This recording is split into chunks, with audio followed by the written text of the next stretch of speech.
ಬಿಟ್ಟ ಪುಣ್ಯಭೂಮಿ.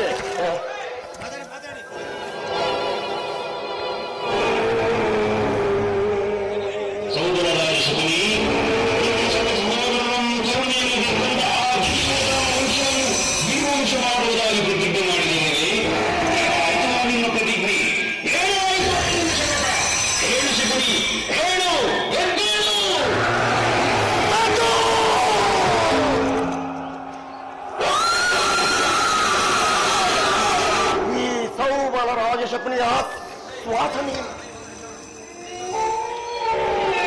ಹಲ್ಲಗೆರೆಯುತ್ತಿರುವ ಕದಮ ಮರುಳುಗಳೇ,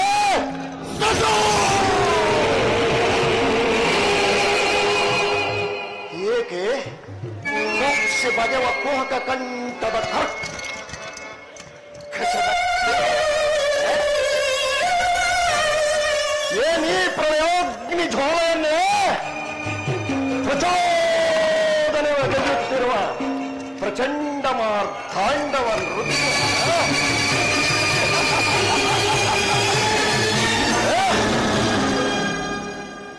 ಈ ಅಖಂಡ ಭರತ ಖಂಡಕ್ಕೆ ಕುಹಕ ಕುಕ್ಷಿಕತೆಯ ಪ್ರವೀಣ ಮಾತ್ಸರ್ಯದ ಮಹಾನಿಪುಣ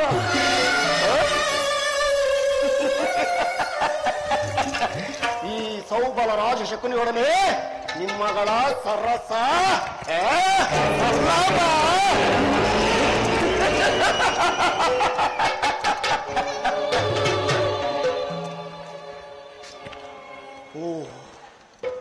ಅಂದು ನಾವು ನಿರಪರಾಧಿಗಳು, ಗಾಂಧಾರ ವಂಶೋದ್ಧಾರಕರಾದ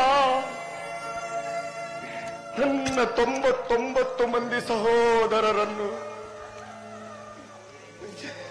ನನ್ನ 99 ಮಂದಿ ಸಹೋದರರನ್ನು, ನನ್ನನ್ನು, ನನ್ನ ಜನ್ಮದಾತನನ್ನು ನಿನ್ನ ಕಗ್ಗೊತ್ತಲೆಯ ಕಾರಾಗೃಹದಲ್ಲಿರಿಸಿ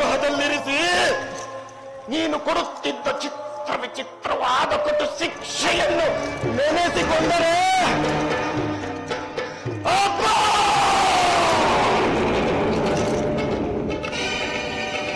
ನನ್ನ ಗುಂಡಿಗೆಯು ಈಗಲೂ ಪಟಪಟನೆ ಪಟಪಟನೆ ಪಟಪಟನೆ ತೆರೆಯುತ್ತಿರುವುದು.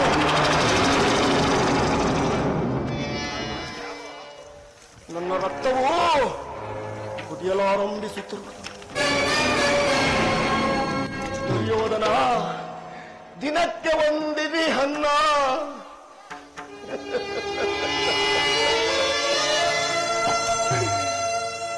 ಒಂದು ಒಳಲೆ ನೀರನ್ನು ಕೊಡುತ್ತಿದ್ದೆ.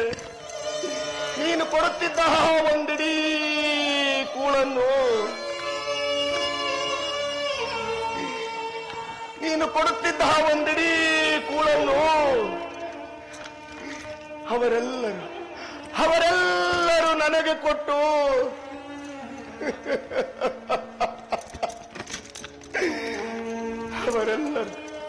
ಅವರೆಲ್ಲರೂ ನನಗೆ ಕೊಟ್ಟು ನಿನ್ನ ಮೇಲಿನ ಛಲವನ್ನು ತೀರಿಸಲೆಂದೇ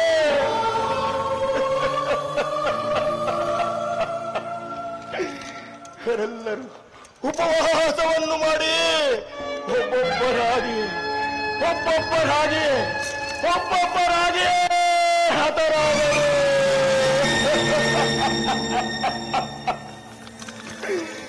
ಒಬ್ಬೊಬ್ಬರಾಗಿಯೇ ಹತರಾದರು. ಆ ಕೃತ್ಯವನ್ನು ನನ್ನ ಮನದಲ್ಲಿ ಅಡಗಿಸಿಕೊಂಡು ನೊಂದು ಬೆಂದು ಕುಂದಿ ಕೃಶವಾಗಿರುವ ನನ್ನೀ ದೇಹವನ್ನು ಅಣುವಾಗಿ ಚಿತ್ರ ವಿಚಿತ್ರಗಳಾಗಿ ತುಂಬಿಸಿ ನೋಡಿದರು. ಸೇಡಿಗೆ ಸೇಡು,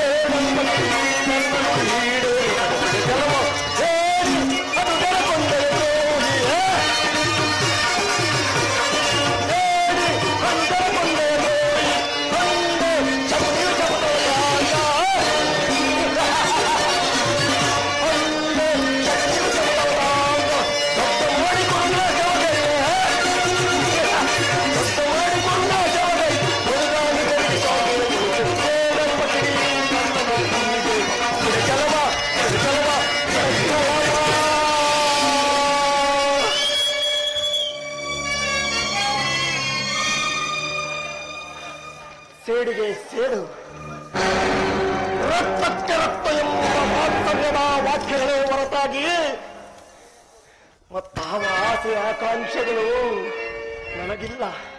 ದುಷ್ಟ ದುರ್ವಿಧಿ ಅಟ್ಟಹಾಸದಿಂದ ದೂರವಾಗಿ ಮೆರೆಯುತ್ತಿರುವ ದುರ್ಯೋಧನನೇ, ಗಾಂಧಾರ ವಂಶಕ್ಷಯಕ್ಕೆ ಕಾರಣಕರ್ತನಾದ ಕೌರವ ಕುನ್ನಿಯೇ, ಕರುಣೆ ತೋರುವ ಸೋದರ ಮಾವನನ್ನೇ ಕೆಣಕಿ ಕಠೋರ ಹೃದಯವನ್ನಾಗಿಸಿದ ಕುರುಕುಲ ಕೀಟವೇ, ನಾನು ಸಹ ನಿನ್ನಂತೆಯೇ ನನ್ನ 99 ಮಂದಿ ಸಹೋದರರ ಏಕಚಕ್ರಾಧಿಪತ್ಯವನ್ನು ಸ್ಥಾಪಿಸಿ ಸಮಸ್ತ ಸಾಮಂತ ರಾಜರುಗಳಿಂದ ಓಲೈಸಿಕೊಳ್ಳುತ್ತಾ ರತ್ನ ಸಿಂಹಾಸನವನ್ನೇರಿ ರಾಜ್ಯಭಾರ ಮಾಡಬಹುದಾಗಿದೆ.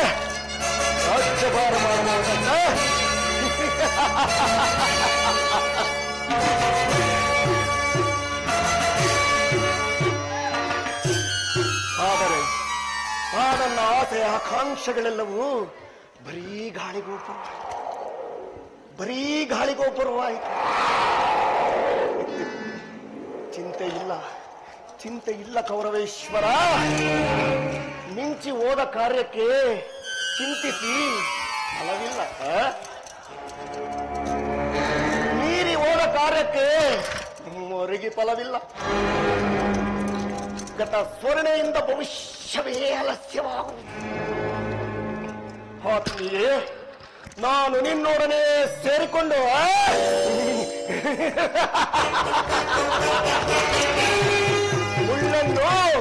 ಮುಳ್ಳಿನಿಂದಲೇ ತೆಗೆಯಬೇಕು.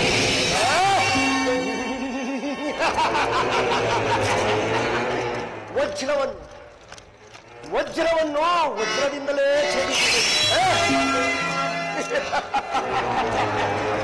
ನಿನ್ನಂತ ಮೋಸಗಾರನನ್ನು, ಅದರಲ್ಲಿಯೂ ನಿನ್ನಂತ ಮೋಸಗಾರನನ್ನು ಮೋಸದಿಂದಲೇ ನಾಶ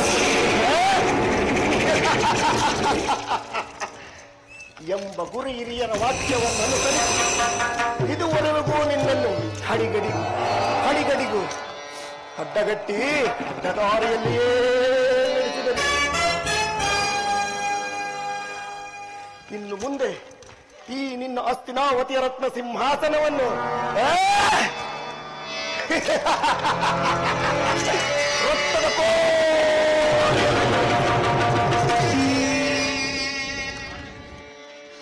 ರಾಜ್ಯದಲ್ಲಿ ಅಶಾಂತಿ ಎಂಬ ಬಿರುಗಾಳಿಯನ್ನು ಎಬ್ಬಿಸಿ ನಿನ್ನ 99 ಮಂದಿ ಅಣ್ಣ ತಮ್ಮಂದಿರ ಸಹಿತ ಸಂಪೂರ್ಣವಾಗಿ ನಿರ್ಮೂಲ ಮಾಡುವ ತನಕ ಈ ಕಪಟ ದ್ಯೂತ ನಿತ್ಯ ವಿಶಾರದನಾದ ಈ ಸೌಬಲ ರಾಜಶಕನಿಗೆ ಎಲ್ಲಿಗದು ಶಾಂತಿ, ಇನ್ನೆಲ್ಲಿಗದು ವಿಶ್ರಾಂತಿ.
ತಮ್ಮಂದಿರ ಹಳುವು.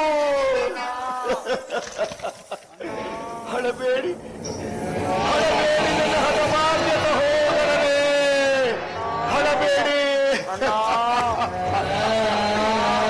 ನನ್ನ ಹಣ್ಣ ತಮ್ಮಂದಿರೇ, ಹಳಬೇಡಿ.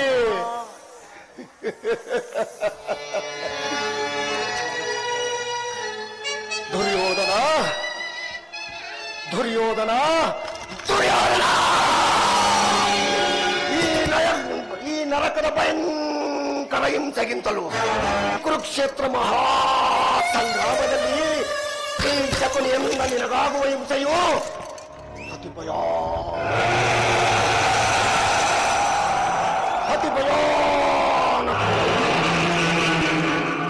ತಾಯಿಯ ಕಣ್ಣೀರಿನಿಂದ ತೊಯ್ದು ಗುರು ಹಿರಿಯರ ರಕ್ತದಿಂದ ಕಳಂಕಿತನಾಗಿ ಪುತ್ರ ಶೋಕದಿಂದ ದಯಿಸುತ್ತಾ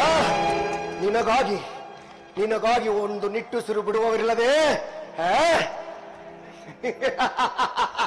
ನಿನಗೆ ನರಕದ ಮಾರ್ಗವನ್ನಿಡಿಸುವೆ, ನಿನಗೆ ನರಕದ ಮಾರ್ಗವನ್ನಿಡಿಸುವೆ, ನಿನಗೆ ನರಕದ ಮಾರ್ಗವನ್ನಿಡಿಸುವೆ. ಯಾರಿಗೆ ಮಾವ ನರಕದ ಮಾರ್ಗ? ನಿನಗೆ. ಅಲ್ಲವಯ್ಯ, ನಿನಗೆ ಸಿಂಹ ಸ್ವಪ್ನರಂತಿರುವ ಪಾಂಡವರಿಗೆನ್ನುವಷ್ಟರಲ್ಲಿ ನಿನ್ನ ಆಗಮನ ಕೌರವೇಶ್ವರ, ನಿನ್ನ ಆಗಮನ. ನಾನು ಮಾಡಿದ ಕಾರ್ಯ ಯುಕ್ತವೇ ಮಾವ? ಚಿಂತೆ ಏಕೆ ಗುರುರಾಜ? ಜಯದ್ರಥ ಕೃತವರ್ಮಾದಿಗಳು ನಿನ್ನ ಸಹಾಯಕ್ಕಾಗಿ ಹೊರಟರೆಂದು ತಿಳಿಸಲು ಈ ದಿನ ದೂತರು ಬರಲಿಲ್ಲವೇನು? ಮಾವ, ನಾನು ಅದಕ್ಕಾಗಿ ಚಿಂತಿಸುತ್ತಿಲ್ಲ. ಈ ದುರ್ಯೋಧನನು ಅಸಹಾಯ ಶೂರನು, ತನ್ನೆರಡು ತೋಳ್ಬಲಗಳಿಂದ ಸಮಸ್ತ ಪಾಂಡವ ಸೈನ್ಯವನ್ನೇ ಎದುರಿಸಬಲ್ಲೆನು. ಆದರೆ ಈ ಜ್ಞಾತಿ ಹಿಂಸೆ ಸ್ವಯಾತಕಲ ಉಚಿತವಲ್ಲವೆಂದು ಕೃಷ್ಣನೊಂದು ಪರಿಪರಿಯಾಗಿ ಹೇಳಿದನು. ಆದರೆ ನಾನು ಅಭಿಮಾನದಿಂದ ಅವನ ಮಾತನ್ನು ತಿರಸ್ಕರಿಸಿದನು ಮಾವ. ಕೌರವೇಶ್ವರ, ಕೃಷ್ಣನು ಕ್ಷತ್ರಿಯ ಜಾತಿಯ ಪರಮವೈರಿ. ಅವನ ಮಾತು ನಿನಗೆ ಪರಿಗ್ರಹವನ್ನು ಬಿಡು ಕೌರವೇಶ್ವರ, ಪರಿಗ್ರಹವಲ್ಲ.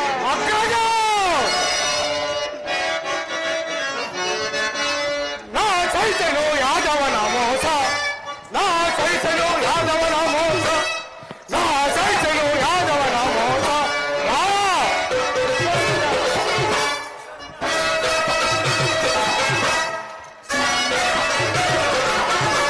ನಾ ಸಹಿಸಲು ಯಾದವನ ಮೋಸ, ನಾ ಸಹಿಸಲು ಯಾದವನ ಮೋಸ, ನಾ ಸಹಿಸಲು ಯಾದವನ ಮೋಸ. ಮೋಸವಾಂತನಿಗೆ ಆಧಾರದಿಂದ ಅವನ ಅಪರಾಧ ಮನ್ನಿಪ್ಪುದೆ ಅಜ್ಞಾತ. ಮೋಸವಾಂತನಿಗೆ ಆಧಾರದಿಂದ ಅವನ ಅಪರಾಧ ಮನ್ನಿಪ್ಪುದೆ. ಮಾಧವ ನೆನೆಸಿದ ಮಾಧವ ನೋಡಿಬಿಡು, ಮಾಧವ ನೆನೆಸಿದ ಮಾಧವ ನೋಡುಬಿಡು, ಮಾಧವ ನೆನೆಸಿದ ಮಾಧವ ನೋಡುಬಿಡು, ಮಾಧವ ನೆನೆಸಿದ ಮಾಧವ ನೋಡುಬಿಡು. ಸಹಿಸಲು ಯಾದವನ ಮೋಸ, ನಾ ಸಹಿಸಲು ಯಾದವನ ಮೋಸ, ಸಹಿಸಲು ಯಾದವನ ಮೋಸ. ವೈರತ್ವ ನಮ್ಮನ್ನು ಸಾಧಿಸುತ್ತಿರುವ ಆ ಪುರಾರಿ ನಮಗೆ ವಿರೋಧಿ. ವೈರತ್ವ ನಮ್ಮನ್ನು ಸಾಧಿಸುತ್ತಿರುವ ಆ ಪುರಾರಿ ನಮಗೆ ವಿರೋಧಿ. ಉಳಿಸದ ವಿರೋಚನ ಕೆಡುಕರ ನಡೆಯುತ್ತೆ, ಉಳಿಸದ ವಿರೋಚನ ಕೆಡುಕರ ನಡುಗಿತು, ಉಳಿಸದ ವಿರೋಚನ ಕೆಡುಕರ ನಡುಗುತ್ತೆ, ಉಳಿಸದ ವಿರೋಚನ ಕೆಡುಕರ ನಡುಗುತ್ತೆ, ಉಳಿಸದ ವಿರೋಚನ ಕೆಡುಕರ ನಡುಗುತ್ತೆ. ಸಹಿಸಲು ಯಾದವನ ಮೋಸ, ನಾ ಸಹಿಸಲು ಯಾದವನ ಮೋಸ, ನಾ ಸಹಿಸಲು ಯಾದವನ ಮೋಸ. ಅಗ್ರಜ ಕೃಷ್ಣನು ಹತ್ತಿರವಾಗಿ ಬಂದಿರೋನು. ನಾಳೆ ಪ್ರಾತಃ ಕಾಲ ನಮ್ಮ ರಾಜ್ಯಸಭೆಯಲ್ಲಿ ಶಾಂತಿ ಸಂಧಾನ ನಡೆಸೋಣಂತೆ. ಏನು? ಕೃಷ್ಣನು ಹಸ್ತಿನಾವತಿಯಲ್ಲಿ? ಹೋಗು ಸಹೋದರ, ಅತಿಥಿ ಸತ್ಕಾರಕ್ಕೆ ಸಿದ್ಧ ಮಾಡು. ಅಗ್ರಜ ಸಹೋದರ,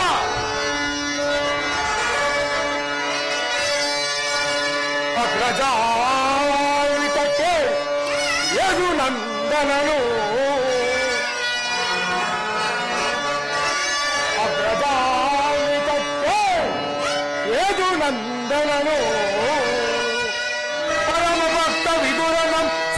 ಸಲ್ ಕಳಕುಟಿ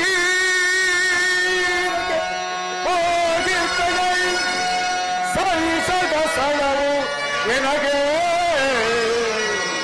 ಅಗ್ರಜ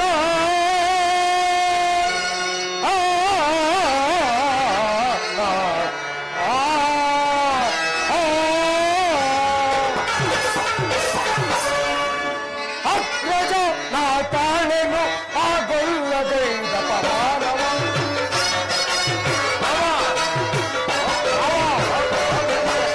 ಅಗ್ರಜ ನಾ ತಾಳೆನು ಆ ಗೊಲ್ಲದೈದ ಪಮಾನವ ಆ ಗೊಲ್ಲದೈದ ಪಮಾನವ ಆ ಗೊಲ್ಲದೈದ ಪಮಾನವ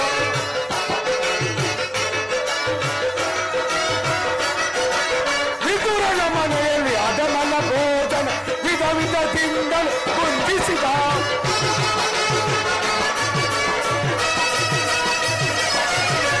ವಿದುರನ ಮನೆಯಲ್ಲಿ ಅದಮನ ಭೋಜನ ವಿಧ ವಿಧದಿಂದಲೂ ಕುಂದಿಸಿದ ಯೋಗ್ಯವಲ್ಲದ ಕಾರ್ಯಗೈದನು ಅಗ್ರಜ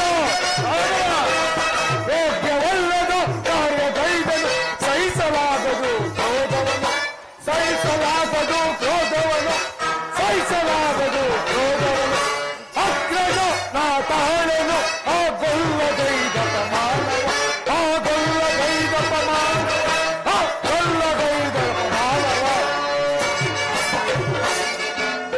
ಅಗ್ರಜ ಕೃಷ್ಣನು ನಮ್ಮ ಸತ್ಕಾರವನ್ನು ಗ್ರಹಿಸುವಂತೆ ಕಾಣುತ್ತಿಲ್ಲ. ಆಗಲೇ ರಾಜ ಪ್ರಾಸಾದವನ್ನು ದಾಟಿ ಆ ವಿದುರನ ಮನೆಯನ್ನು ಆಶ್ರಯಿಸನು. ಛೇ, ಅವನದೆಷ್ಟು ಅವಹೇಳನ. ಸಹೋದರ, ಇದು ಅವಹೇಳನವಲ್ಲ. ಕೃಷ್ಣನು ಭಕ್ತ ಪರಾಧೀನನು. ವಿದುರನಂತ ಭಕ್ತರು ಅವನಿಗೆ ಯಾರಿರುವರು? ಇರಲಿ, ಈ ದಿನ ಅವನ ಅತಿಥಿ ಸತ್ಕಾರ ಅಲ್ಲಿಯೇ ಸ್ವೀಕರಿಸಲಿ. ಸ್ವೀಕರಿಸಿ ನಾಳೆ ನಮ್ಮ ಮಂದಿರಕ್ಕೆ ಬಂದೇ ಬರುವರು. ಅಗ್ರಜ, ನೀನು ಚಿಂತಿಸಬೇಡ ಸಹೋದರ. ಕೃಷ್ಣನಿಗೆ ಸತ್ಕಾರ ನನಗೊಪ್ಪನು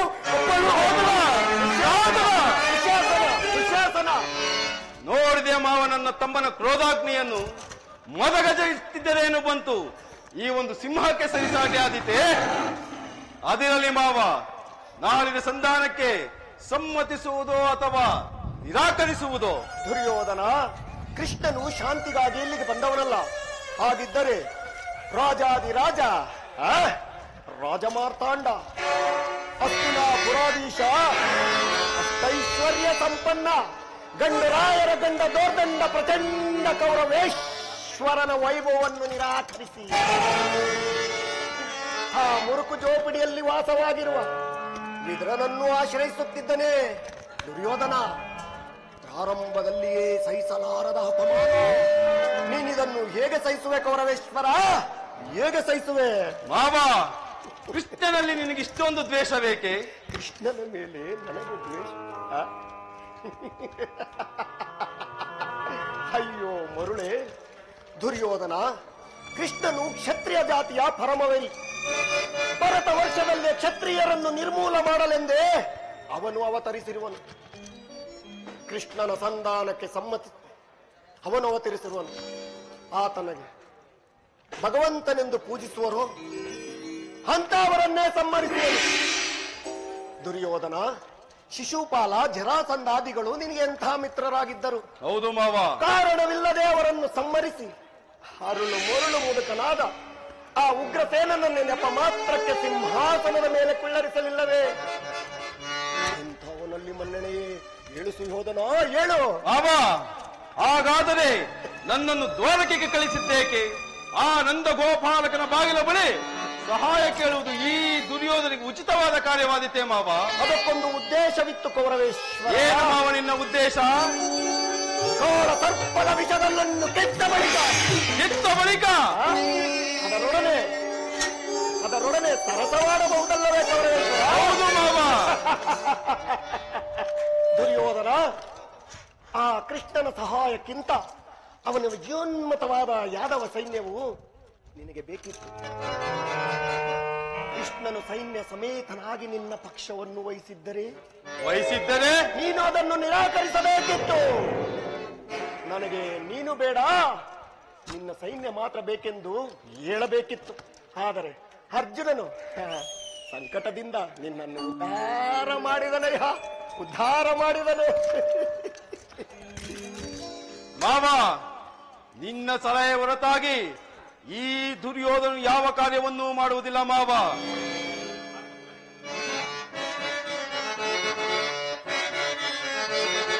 ಸಿಗಿಬೆಂಬ್ರಣದಲ್ಲಿ ಪಾಂಡವನ, ಸಿಗಿಬೆಂಬ್ರಣದಲ್ಲಿ ಪಾಂಡವನ, ಎಲ್ಲಿ ಹೋದರೇನು ನಿಪ್ಪ ಉಳಿಸಲು ಚಕ್ರವರ್ತಿಯಾದರೆ ದೂತನೆ ಸಿಗಿಬೆಂಬ್ರಣದಲ್ಲಿ ಪಾಂಡವನ.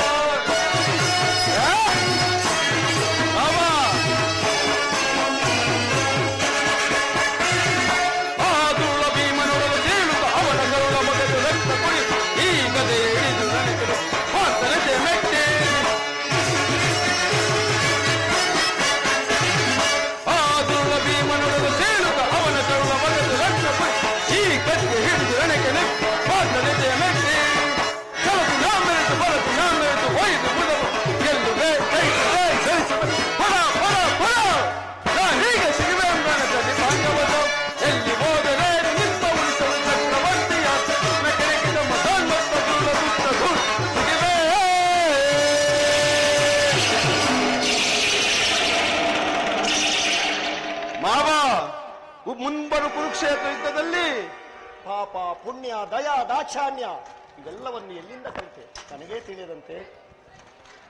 ಪಾಂಡವರು ಒಂದು ವೇಳೆ ರಾಜ್ಯಕ್ಕಾಗಿ ಹಂಬಲಿಸುತ್ತಿದ್ದರೆ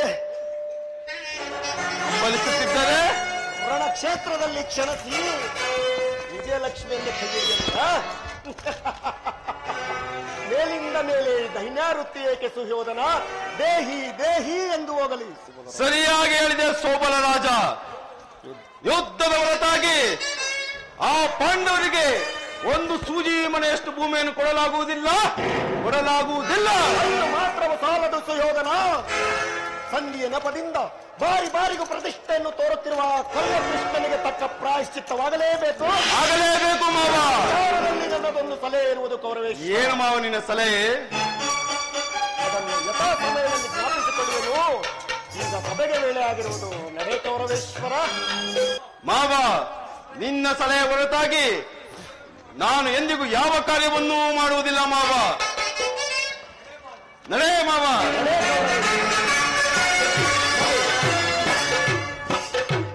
ನಡೆ ನಡೆ ನಡೆ ಕುರುಕುಲದ ರಣಕಲಿ. ನೀನಾಗುವೆ ರಣರಂಗದಲ್ಲಿ ನರಬಲಿ. ಎಲ್ಲವೋ ಕುರುಕುಲದ ಕೀಟವೇ, ಶಕುನಿ ಎಂಬ 3 ಅಕ್ಷರದ ಅರ್ಥವನ್ನು ನೀನೇನಾದರೂ ಬಲ್ಲೆಯ? ಹೇಳುವೆನು ಕೇಳೋ ಮರುಳೆ. ಶ ಎಂದರೆ ಶಕ್ತಿ ಪ್ರದಾಯಕವಾದ, ಕೋ ಎಂದರೆ ಕುರುಕ್ಷೇತ್ರ ಮಹಾಸಂಗ್ರಾಮದಲ್ಲಿ, ನೀ ಎಂದರೆ ನಿಮ್ಮವರಿಂದಲೇ ನಿನ್ನ ನಿರ್ಮೂಲ ಮಾಡುವ ತನಕ. ಈ ಕಪಟ ದ್ಯೂತ ವಿದ್ಯ ವಿಶಾರದನಾಗ ಸೌಬಲ ರಾಜಶತನಿಗೆ ಎಲ್ಲಿಗೆ ಆನಂದ, ಇನ್ನೆಲ್ಲಿಗೆ ಪರಮಾನಂದ.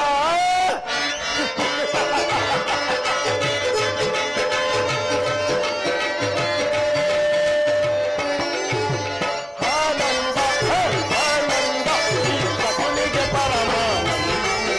ಈ ಕುರುಕ್ಷೇತ್ರ ಕೌರವೇಶ್ವರ.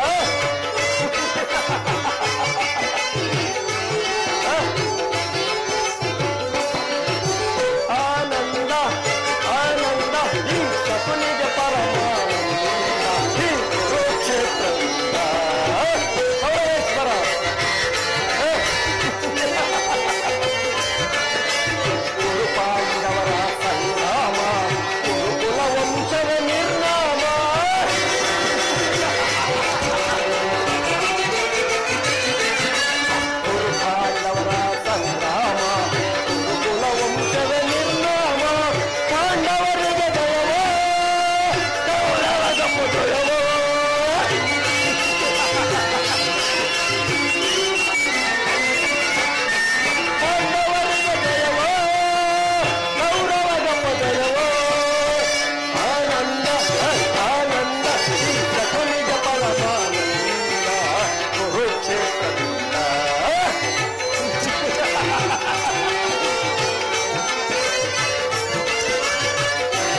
ಸೋದರ ಮಾವ ಶಕುನಿ ಎಲ್ಲವೋ ಮೂರ್ಖ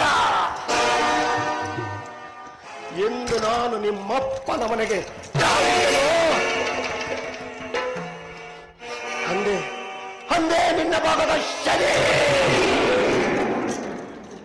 ಕುಲಂಗಾರ ಕುಲಕುಟಾರ ಪರಮ ಪಾತಕಿ ಅಂದು ನನ್ನ ಹಣ್ಣು ತಮ್ಮಂದಿರು ನಾಶವಾದಂತೆ ಇಂದು ಈ ಕುರುಕ್ಷೇತ್ರ ಸಂಗ್ರಾಮದಲ್ಲಿ ನಿನ್ನ ಅಣ್ಣ ತಮ್ಮಂದಿರ ವೃಂದ ಮುಂಡಗಳು ಎಂದು ರಕ್ತದ ಕಾಲುವೆಯಲ್ಲಿ ಪಂಚಕೊಂಡು ನನ್ನೀ ವಕ್ರಚಕ್ಷುಗಳಿಂದ ವೀಕ್ಷಿಸಿದರು ಅಂದೇ ಈ ಸೌಬಲರಾಜ ಶಕುನಿಯ ರೋಷವೇಷಕ್ಕೆ ಸುರಪಾನ ಅಲ್ಲ ಅಲ್ಲ ಮುದುಪಾನ